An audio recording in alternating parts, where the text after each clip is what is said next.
Hello guys, it is me, the Tank Index here. Today will be our second to last video on American tanks of World War One for now at least.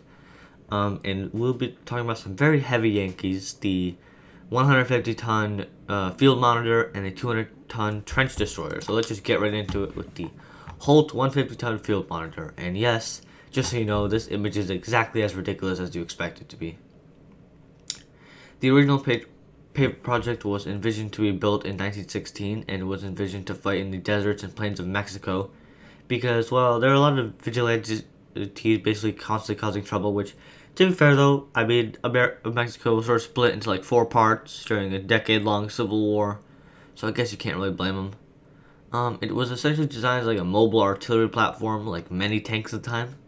The project was halted by Blackjack Pershing, who you probably know if you read a book around this era, who basically thought that, mechanization? No, that's only for lugging things around. Horses are the thing we drive onto the battlefield. Yeah, he was very wrong, as you might expect.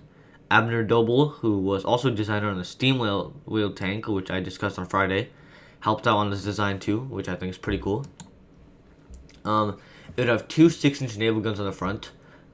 If you remember the Mark IV video I did, which had the 6-inch CWT guns, which are cut down variants specifically for tank use, these would not be that. They are full seaside versions. As such, they were literally too big to drive around until they got in the front, so they would have wagons designed specifically to carry these.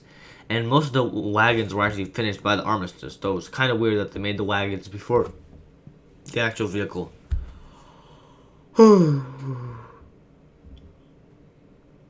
Sorry? It originally had 10 Colt Browning M1895 potato digger machine guns, but that was later changed to the Browning M1917 model, which was adopted later.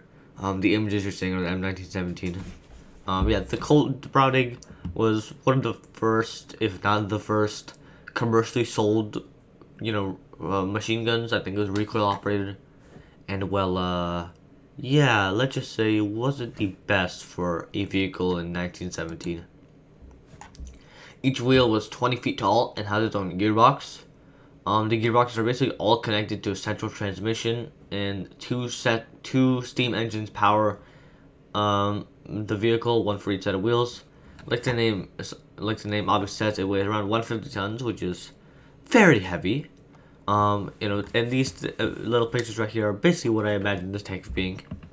It would have a 20-man crew, which I don't know what the crew exactly is, but I'm guessing it's 10 machine gunners, 4 gearmen, 4 main gunners, a commander, and a driver. That would equal 20. I know, I'm really good at math. I swear to God, if I yawn one more time. Yeah, I'm pretty sure that's it. So now onto the 200-ton trench destroyer. This is not that right here. This is not the trench destroyer. It was essentially designed because, well, America big industry, so America big tank. Genius. But was originally designed to actually be a giant excavation machine in use for the Panama Canal, which, even though it was completed in 1914, it already had to be widened in 1917. So, originally this giant 60-ton excavation machine. And, curiously, Canadian Stephen Kupchak was a hull designer on this vehicle, and it probably inspired his Kupchak land ship, which you can see here, which, if you remember a video on the Mendeleev land ship, it looks specifically like that, doesn't it? Onto the weaponry, it had 20 Browning M1917 machine guns, 1 flamethrower, and 6 French Canon de 75 1897 cannons. So yeah, this thing had a lot of weaponry. The flamethrower I think is pretty interesting. But then it had all these machine guns, which is a lot of machine guns, and then all these cannons, which I think is pretty cool. All we really know about the engines was that it was supposed to run on petrol, not steam, which is interesting. It would have a 30-man crew, which, at my guess, would probably be a commander, driver, 20 machine gunners, 6 gunners, a flamethrower, and a mechanic.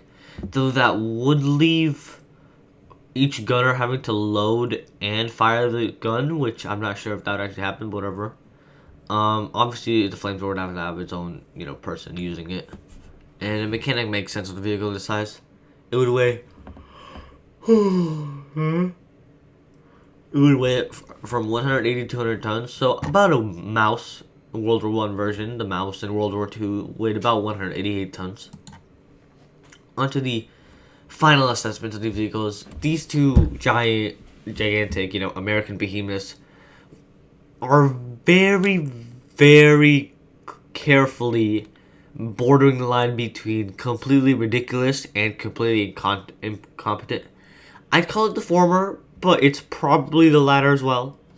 The 150-ton vehicle would probably actually be a half decent fighting against Mexico, who was near the end of a decade-long civil war, basically bankrupt and falling apart at the seams. So, I'm pretty sure this thing would be fine, even against artillery, because that would be few and far between with the civil war going on.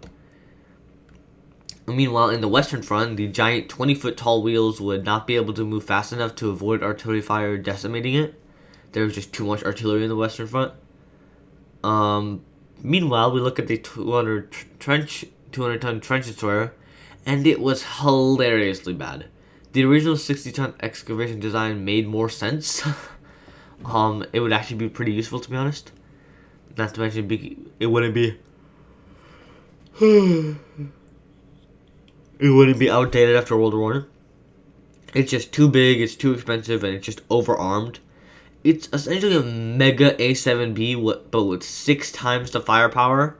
And if you remember our video on the A7V, that wasn't a good idea either. So you can imagine that an even bigger version wouldn't be good either.